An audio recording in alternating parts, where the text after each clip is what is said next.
This is the FutureX podcast. In each episode, we interview a platform designer, author, or publisher. They'll talk about how to build online communities that are diverse, welcoming, and safe. Now, here's your host, Lee Schneider. This is the FutureX podcast. I'm Lee Schneider. In today's episode, you'll meet Matt Gemmell, a writer of thriller, horror, and suspense novels. He lives in Edinburgh, Scotland, with his wife Lauren, their son Callum, and a labradoodle named Whiskey. Matt first tried his hand at writing stories when he was in his early teens. Writing had to wait for a while as he got a degree in computing science and then had a successful career as a software engineer consulting for companies, including Apple. He also released some software of his own. When it was time to try novel writing again, Matt started with techno-thrillers and has since developed a large body of work. Matt, welcome to the podcast. Hi there, Lee. Thanks so much for having me. Sure. I, too, got interested in writing in my early teens. There's something about the early teens that sort of, blossoms this idea of writing things and thinking that you can actually do it. Yeah, I think it's a time where we become aware of quite a lot of literature. We're exposed to things at school, and you're getting to that age where you're developing your own tastes rather than the ones you've been guided towards. And I think that's probably where an awful lot of people discover and try to start nurturing their creative side. Now, your creative side is amazingly well developed. You have so many projects. I hardly know where to begin, but why don't we start with talking about the novel series that you started writing first? How did that come about? This is the Kestrel Yes. Techno Thrillers series, which is an EU-based series with a bit of a sort of weird / fringe science side to it.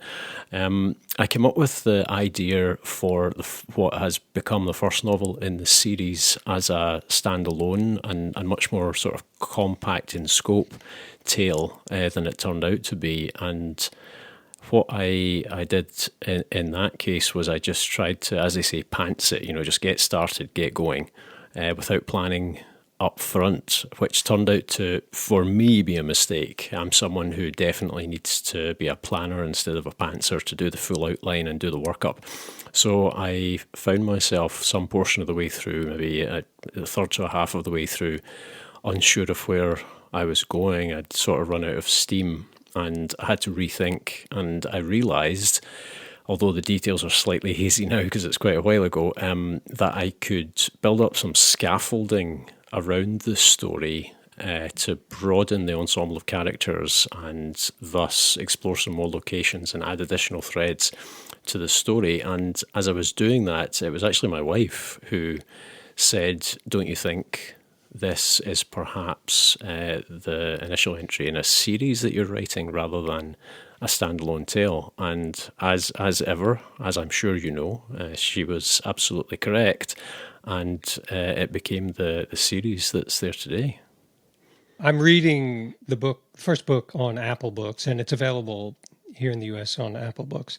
And yes, I have a saying with my wife, which was, "You were right all along." I'm thinking of having like a needle point or having that framed and put on the wall, because she does help me with those things a lot. Or even a tattoo, somewhere that you can see it regularly. could go there. So this series idea is interesting to me because some of our listeners may be thinking, "Oh, well, I can't write a series. It's enough to write one book."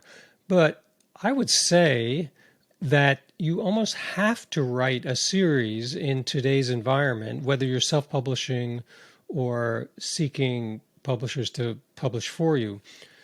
Do you agree? Do you think that series are a good thing? And how much more difficult is it to ramp up to a series?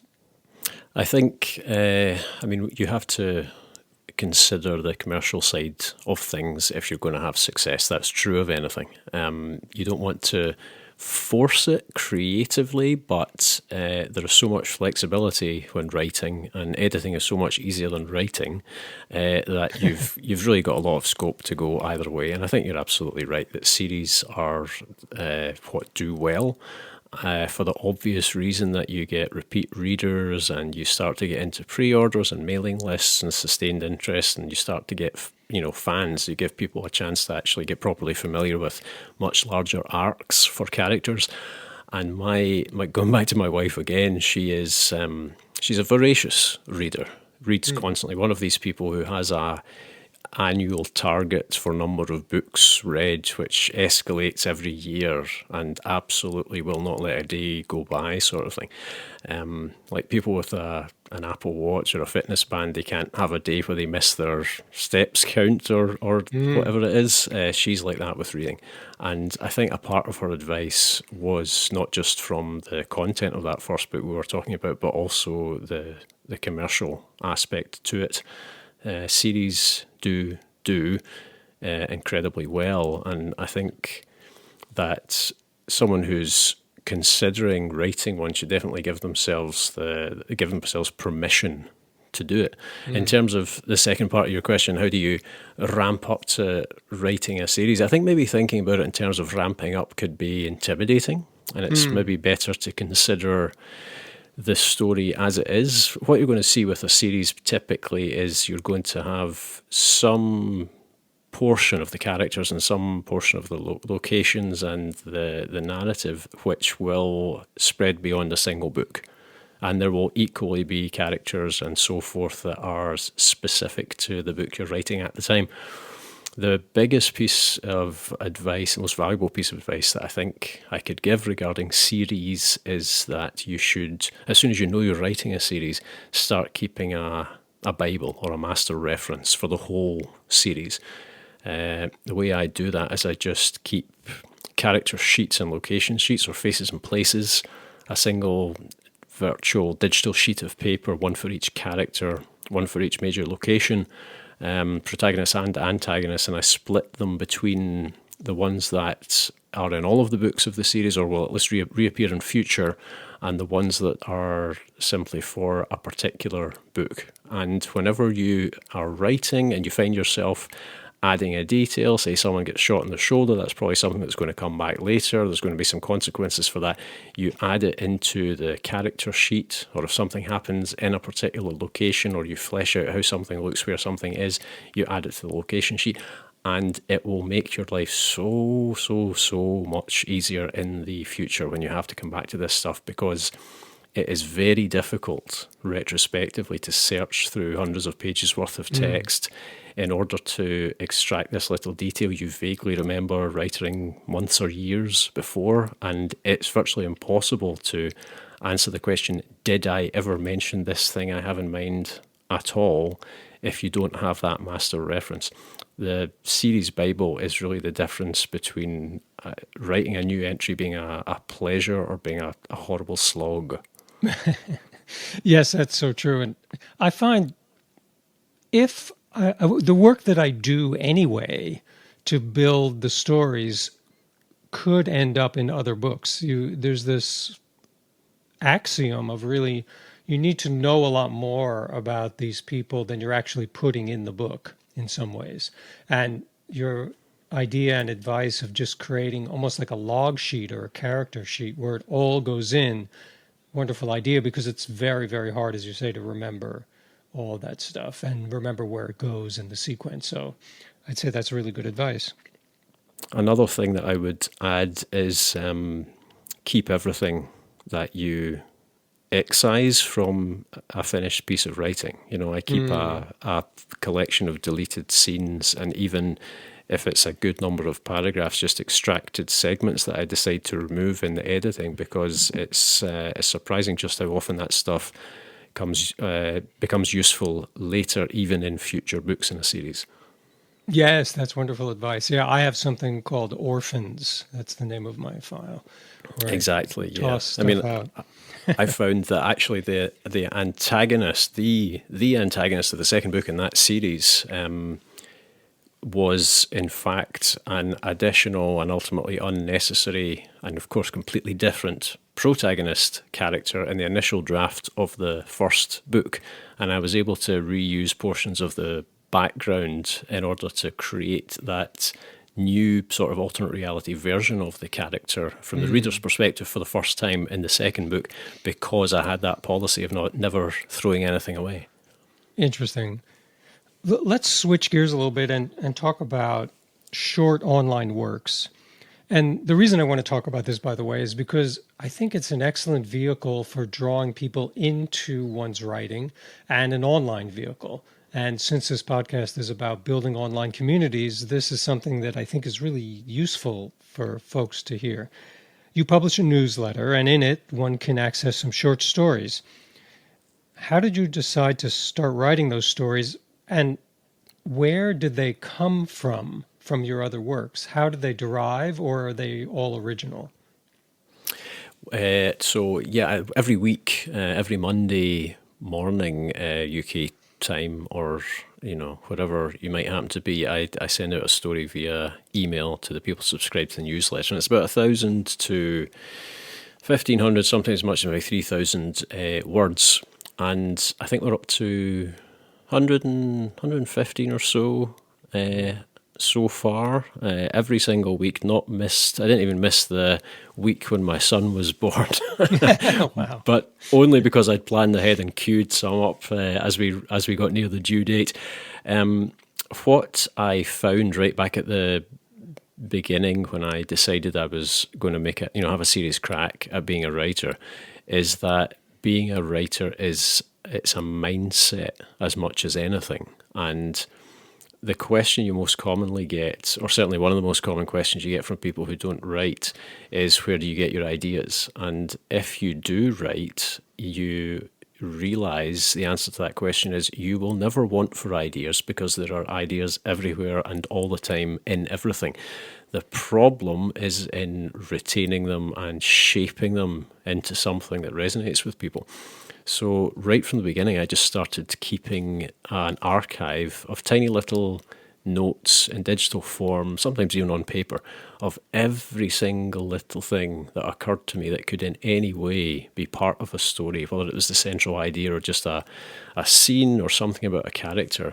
And you find that as soon as you start doing that, you notice more things that give you further ideas and entries. That's kind of what I mean by writing being a mindset. So I have hundreds of these, and some of them are a single word or a single line of dialogue, at most maybe 30, 40 words a paragraph, never more than that, and so many of them. And what I do for a given week's story is that if nothing fresh has occurred to me that I absolutely must write about first, which is the majority case, I can go back through that archive and just see what tickles my fancy and see if I can turn it into something. That's really useful. I'm reading the one, I've read a bunch of them, and I remember really liking, there's one about watches and holding time and freezing time. And we'll talk about Mastodon in a little bit, but you've put up on Mastodon some notes about watches. So I was really curious about the use of time. Some people say that novels are only about time. That's their only subject. That's their material. But I wanted to hear from you, the theme of time. Is that a thing? Is it something I'm just noticing, or is it something that you're working with often? I find that I come back to time very, very often. It's one of my most common themes, whether in the sort of obvious sci-fi sense of manipulating time in some way, or more figuratively in terms of how we're affected by the past and nostalgia and melancholy, and how the paths of our lives are determined. I guess that's why they say that novels are just fundamentally about time, because if you think about it up at a certain level of removal, of course they are. Narrative is a flow of events. I do find myself thinking about the past a great deal, and when you do that, inevitably time becomes a more prominent theme.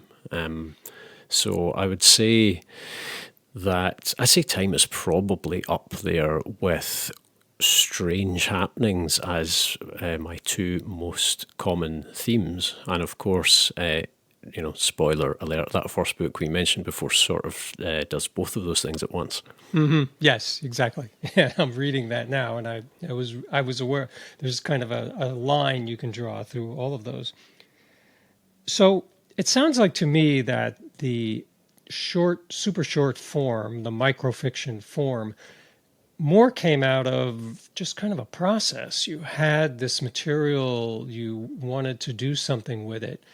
It seems less, and correct me if I'm wrong, it seems less like it was, oh, I have to draw on an audience. I better figure out something to put in the newsletter. How about this? I'll pump out some short fiction. It doesn't seem like that, but was it anything like that at all? Or was it more just kind of, I can show my process? I wish that more of the decisions I make were based on shrewd commercial and audience building motives like that, and my wife wishes that was the case. I used those sorts of points to justify the fact that I just wanted to play with these ideas.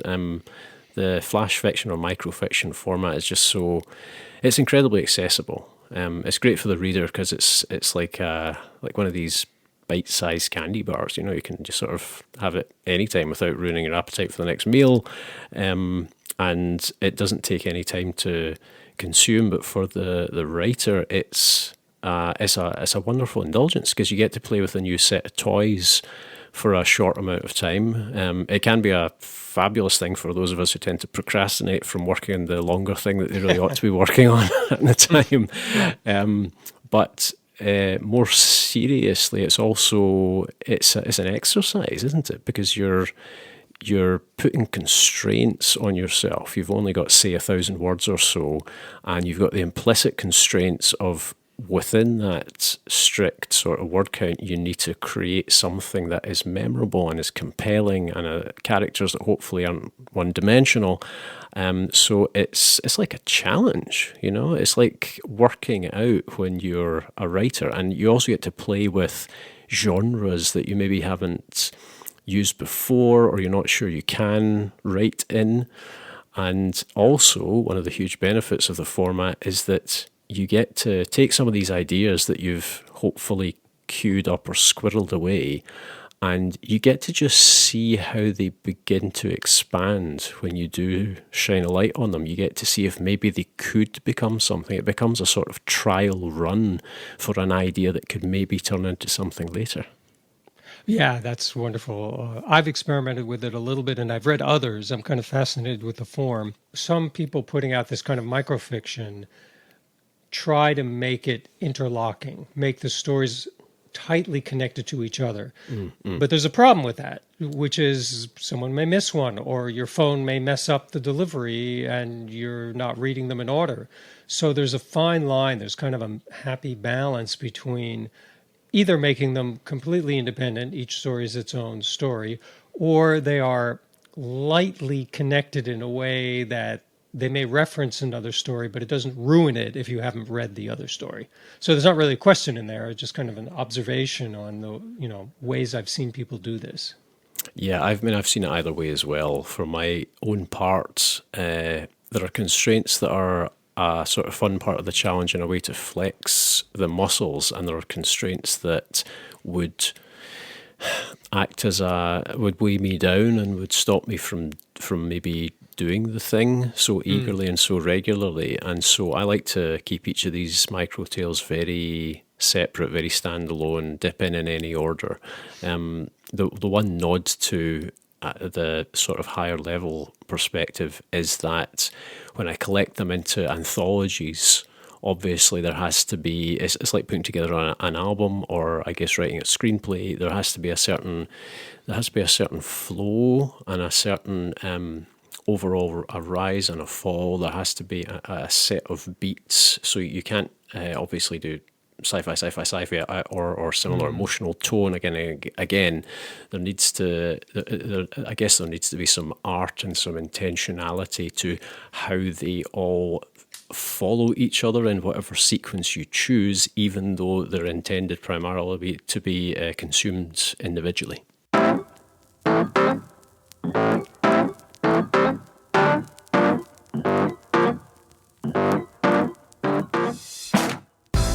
we're framing this whole conversation around developing community around one's work. How do you do it? We talked about, well, maybe doing books that are series are a way for people to get on board and connect. And maybe this microfiction and newsletters go together in the way that it keeps people going. Have you seen any connection, anything like your work in software when you have to develop a community around software at all like developing a community around writing novels, or do they feel like two separate parts of your life? I suppose I would initially say that they feel like quite separate parts, but I think that whilst the specifics for each industry or each field of endeavour are naturally quite particular to that field and quite different, like anything, if you look at it at a high enough level, there are of course commonalities and maybe lessons to be learned.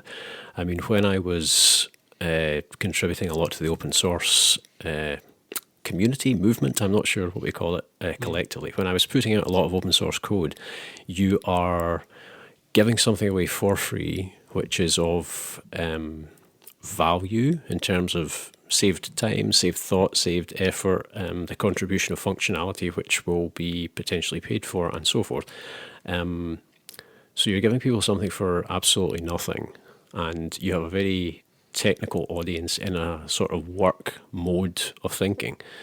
Whereas when you're putting out fiction, you're writing books, you're asking people to pay for something. It's on the entertainment side of things rather than the technical and work side of things. So there are certainly differences, but in both cases, you do build up. I don't know. I never liked terms like fans or followers or whatever, but people are interested in your work, I suppose, and they accrete, I think. And the real question is, how do you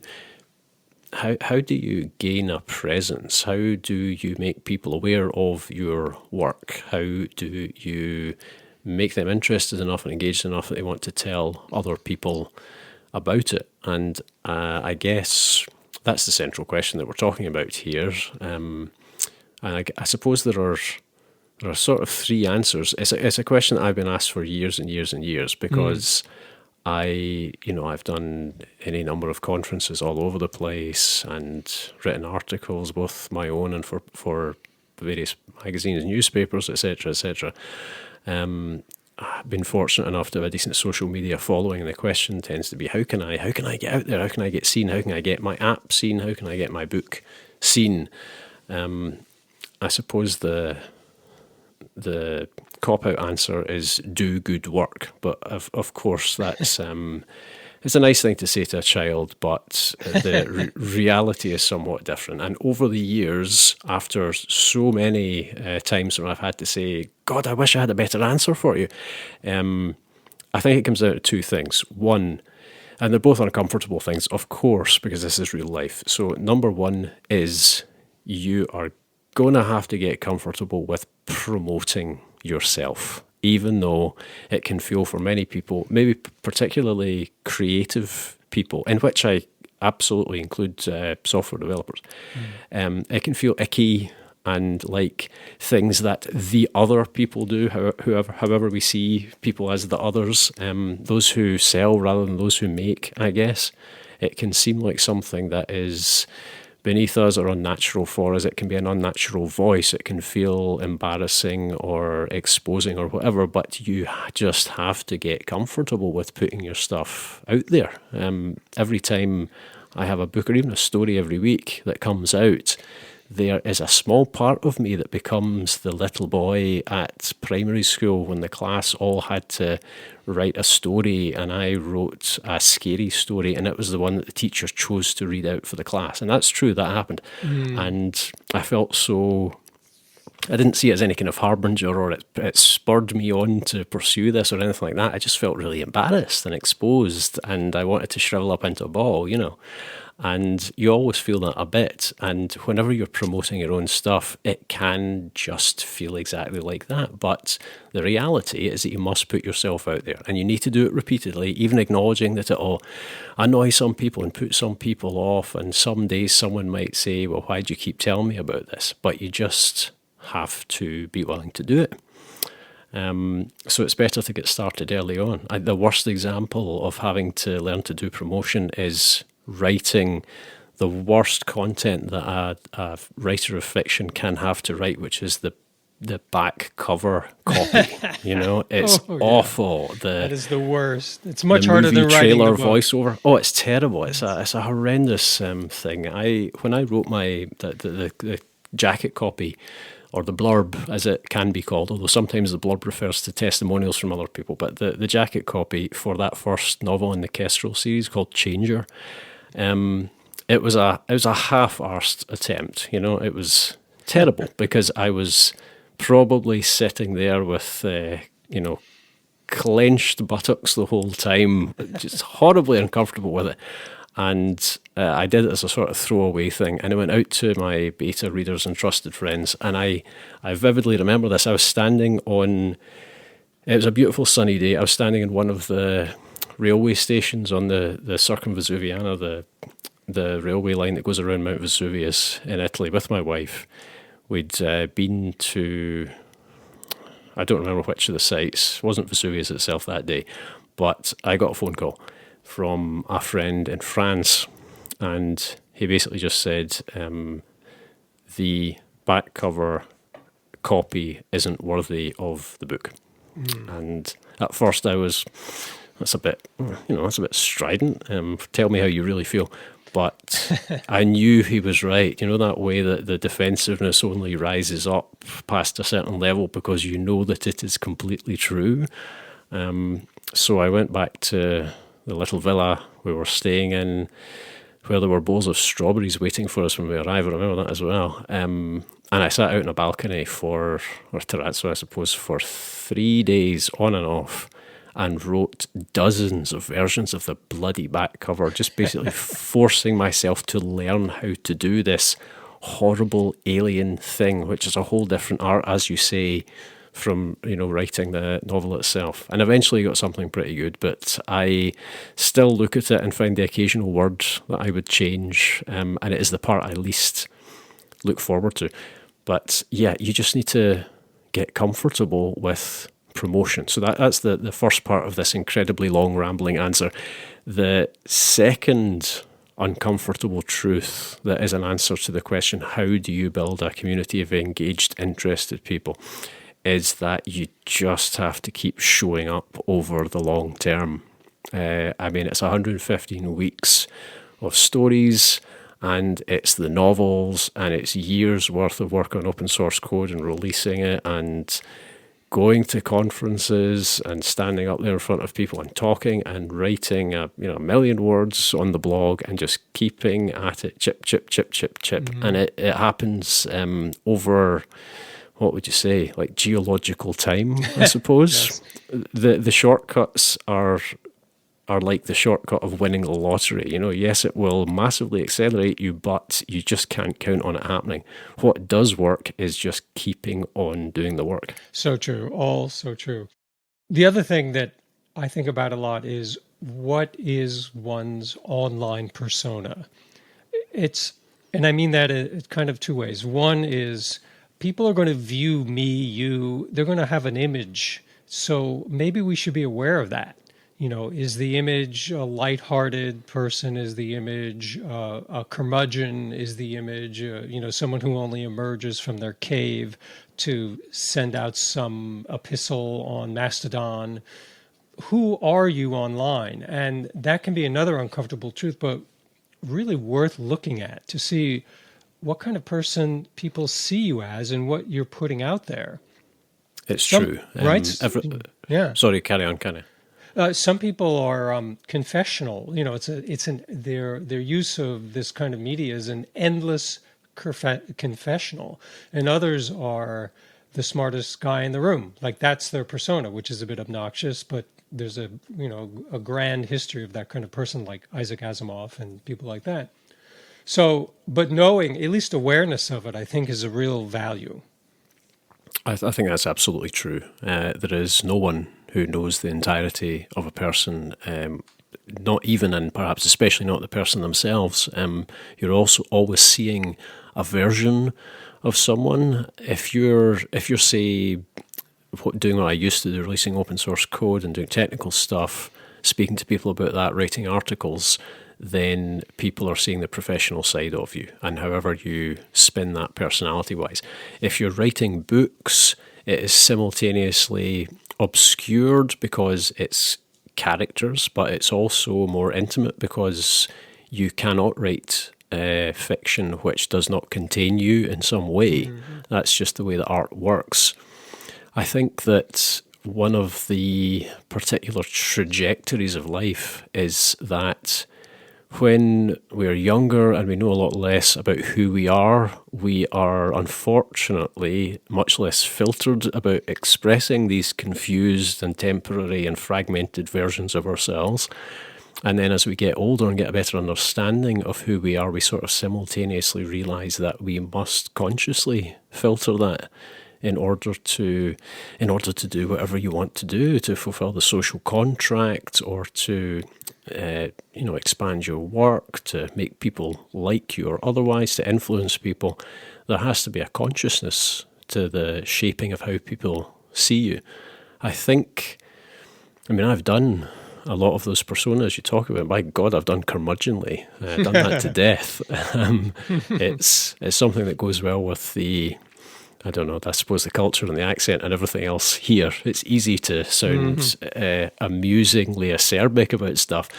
But I think that these days I've realised that it is, I think, earnestness and that confessional quality, but without being completely exposed. It's absolutely possible, and indeed perhaps one of the best things to engage with people, if you select what it is you want them to know about you, but be completely truthful about that thing. And I think that is what allows people to build a connection with a stranger, because none of our experiences are totally unique overall. I think the goal of writing is really to take whatever is beyond daily experience, whether it's science fiction in different times and ghosts and monsters, whatever it is, strange abilities, superheroes these days all the time. And it's not about those things. It's about finding the core of resonant human experience that can make people read those things and believe that they are happening because they seem to be happening to people who are in some way like them. And it's finding the human core of things, I think, that is probably one of the best ways to connect with an audience, whether it's in your work or in your social media presence or in person or anything else. Yeah, reading the first book in the Kestrel series, it made me think of Hitchcock in a way, that sense of the ordinary man or ordinary person in extraordinary circumstances. And it allows us to, as a reader, to just project ourselves into that and go, what if that were me? And that's very powerful. No matter how, as you say, strange, outer-worldly, weird things get, we still have to see ourselves in those stories somehow. Completely. That moment that you're talking about, often called the inciting events, if you believe in the sort of standard story structure approach to things, that point where reality takes a left turn and things get strange and you're drawn in. You're not drawn in because of the thing that happens. You're drawn in because of that spine tingling, that frisson of excitement where you see it happening to someone who seems normal or to have a mundane life at first. And that's why I wouldn't even like to guess what percentage of those microfiction tales that I write, they focus on that single scene implicitly within a larger story that doesn't exist yet. It's that point where things get weird because that is endlessly compelling to me, and I think just to human beings in general. Definitely. Now, speaking of social media, we met on Mastodon. I'm a Twitter. I had to abandon Twitter because it did get too weird, and I didn't want to be the ordinary guy on the extraordinary platform that was crashing. And I'm on a server called scicomm.xyz, SciComm, which is a science communicator, author, and scientist server. How has the experience of Mastodon been for you so far? Well, I was a very heavy Twitter user. I think I have nearly 30,000 followers at some point, gone down a few thousand in recent years, but I used that an awful lot, and I was there right at the start when it was spelled, I think, without the initial I, and it was invitation only, and so I was there for that. That is and Mastodon now, I mean, you're right, Twitter has gone absolutely to hell. It's become... what do you call it? A dumpster fire, sort of. Yes. That's the expression, isn't it? So I'm still technically present there, but I don't really use it or read it or check it. I use it as a broadcast-only medium, another wonderful contemporary term. Yeah. Just because of those aforementioned commercial necessities, and I am now on Mastodon, as you say. I'm on the Mastodon.scot instance, of course. Yes, of course. Because it ticked some boxes. The main one being that I didn't have to set up my own server, because who needs another thing to administrate? The experience of Mastodon for me has been, I guess it's been one of nostalgia more than anything. I've been on the internet since the early 90s, and I have done many of these getting onto a new community, and everyone gets excited and people flood in, and suddenly every developer's making a client for it or an app, and there's just huge excitement, and then the press starts talking about it, and it's a wonderful, happy, implicitly enthusiastic sort of time. And it reminds me more than anything specifically of those early days of Twitter, except not that the early days of Twitter didn't have this, but the noticeable thing about Mastodon is that there seems to be this DNA of decency and tolerance, and I guess both accessibility in the broad sense, but also boundaries. And that appeals to me enormously, because I think it's one of the only things that can make social media functional, if the function is to connect people rather than to advertise to people. I think it's all about boundaries,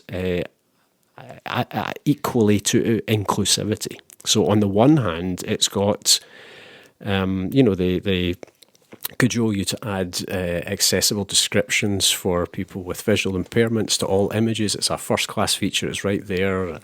I love any nod to accessibility. But there are also content warnings so that you don't need to see content that you don't wish to see. Maybe it's upsetting for you. Maybe it's a piece of news you don't want to see. It's depressing, whatever it is. And they have these built-in, core to the system means of tailoring your experience towards something that is tolerable for you. And that's something that was either completely absent on other platforms because they're obviously advertising driven and you need to see the things they want you to see, or they were added only latterly or under protest or in a half-hearted sort of way.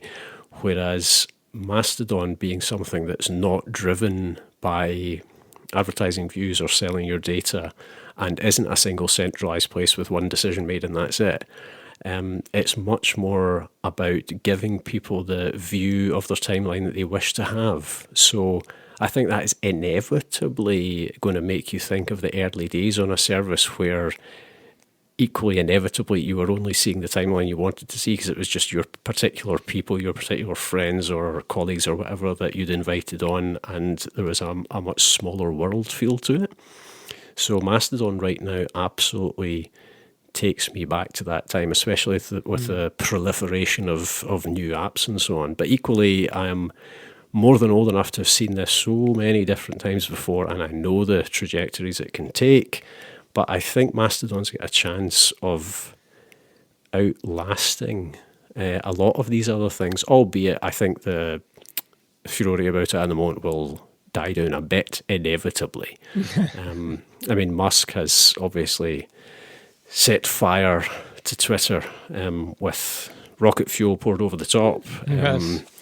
And a big Tesla battery set on fire underneath as well, so it keeps burning forever, and the fire department can't put it out. Stretching the metaphors there, but I think it'll die down. But I don't think it'll ever go down to where it seemed to have been quite stably for a few years previous to this last few months, because people are realizing that they can actually have civil conversations, but equally that they can block people or words or hashtags or entire other servers' instances with impunity, and that much more importantly, there is a culture of doing that. Yeah. And I think that actually one of the best ways to make, this may be paradoxical, but one of the best ways to make a community inclusive and welcoming and inviting is to make sure that everyone knows that they can and should set their own boundaries with regard to what they're exposed to. I'm not for a moment saying, an armed society is a polite society. I hate that idea. Obviously, it's a cultural anathema of where I'm from. But what I'm saying is that I think if you teach people right from the start, even implicitly by the tools that are available to them and by what other people are doing, that they can set their own boundaries, and it's okay to say no, and it's okay to mute or to disable boosts, as retweets are called on Mastodon, and that you can just choose, then I think by no means will that have the effect of stifling what you're exposed to. Rather, it will make the experience pleasant enough that you're more likely to stay there and to engage. I mean, God knows, there are almost, I can't imagine what would take me back to Twitter, not because there aren't fantastic, lovely, wonderful, intelligent, engaging people there, but because there just isn't the control to get rid of all the horror of the rest of it. And for the sake of my own mental health and happiness, I just need to draw the line. And Mastodon lets me do that, and that's actually the main thing I like about it. Exactly.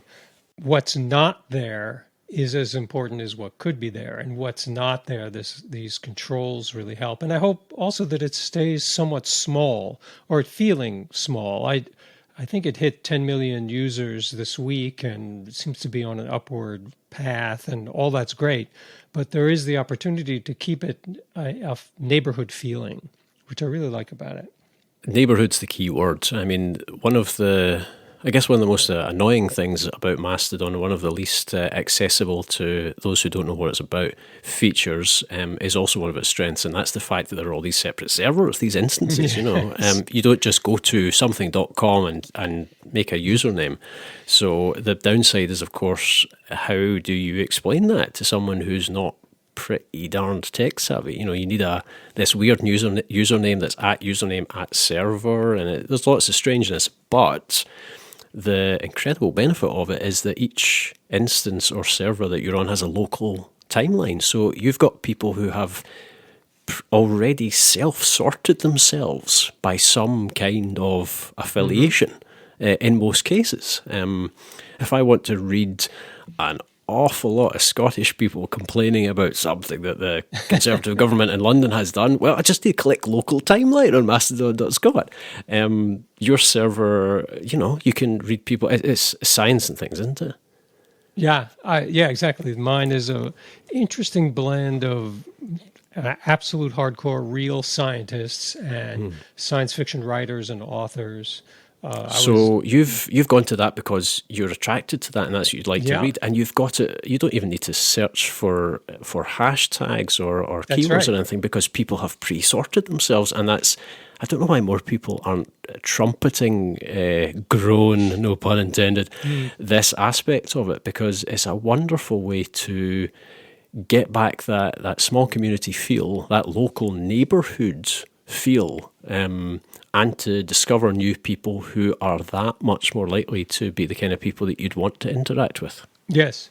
And one of the great things, the early great things about the internet that I loved, which is present on Mastodon, is you would just find things like people writing about paper airplanes, or there's a scientist who posts about snails. only snails. That's his thing, snails.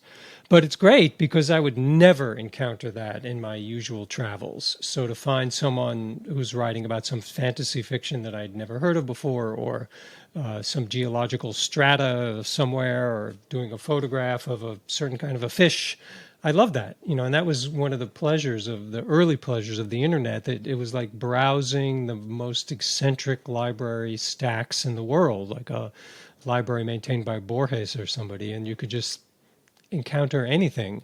And it has that quality. I like that about it. It very much does. It also, this is a closely related thing to what you're talking about. It very much has that feel that everyone is still in that glorious honeymoon period where they feel at liberty to post their stuff, their crazy obsession of their own particular art, or their first dabblings in X or Y or Z. And it's not just charming and delightful and authentic and exposing and all of that, but as you say, it's also a fantastic way to meet new people and to feel creatively inspired because you see others taking their steps to do that. And when you've got an algorithmic timeline driven by advertising and motivated by advertising, and you've got troll accounts and God only knows what else, and when the CEO of the company is trying to destroy it more than anyone else, you just don't have that. You automatically have a reticence because you're afraid of being algorithmically demoted or being attacked or whatever else there is. And Mastodon at the moment is kind of a green field that doesn't have that. It's much more like the bulletin boards or the forums of 20 years ago. And it's just delightful and energizing, and it has done something that I didn't think you could do anymore for me at my point in life, and that's make social media something that I would actually want to play with and enjoy rather than just use as a tool. What advice would you have for others, authors, coders, creative folk, who want to develop an online community around their work? I think that persistence is, of course, the underlying key. You need to keep doing the work, and the moment it stops being something that you feel is enjoyable to you or challenging in a positive way for you, it's maybe time to reassess where you're going. The second thing is that you just need to be willing to sell yourself. Everyone has to be a salesman on the internet. Comparatively few people have huge publishing houses and marketing teams and so on, and that's actually a good thing because it's democratized and we really do have all the tools we need, including social media. So you've just got to push yourself to get into the very uncomfortable for me zone of selling yourself and your work to other people, and just stick in there for the long term. It can seem like it takes forever, but it really does build up day by day, week by week. Mm-hmm. Do you have any thoughts about what we can all do to keep the online community safe, welcoming, and diverse? I think the lesson that we are all taught as children, and that presumably exists in many of the holy books of the world as well, that you treat other people how you'd like to be treated, but equally don't let other people treat you in the way you don't wish to be treated.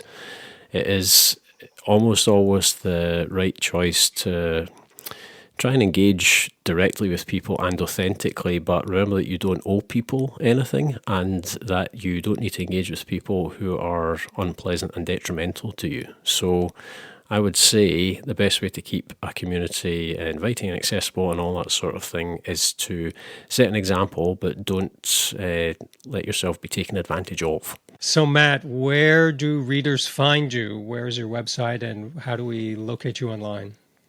Well, I am at mattgemmell.scot, and that's Matt with two T's, and Gemmell, which is Gemmell, and it's .scot because I'm from Scotland. But frankly, because of all that stuff we talked about online community building over the years, you can probably just put my name into any search engine. I'll be at the top, and I would absolutely love to hear from you. Well, Matt, thanks so much for joining me today on the show. It's been an absolute pleasure, Lee. Thank you again for having me. Thanks for joining us on the FutureX podcast. Listen on Apple Podcasts, Spotify, Amazon, Google, or anywhere fine podcasts appear in your feed. Post a comment on Apple Podcasts and we'll read it on the show. For more info about FutureX, visit futurex.studio. Be sure to check out Matt's podcast called Trouble with Writing. It's a podcast with focused, hard-won techniques for solving all the problems you might encounter when planning, writing, and editing your novel.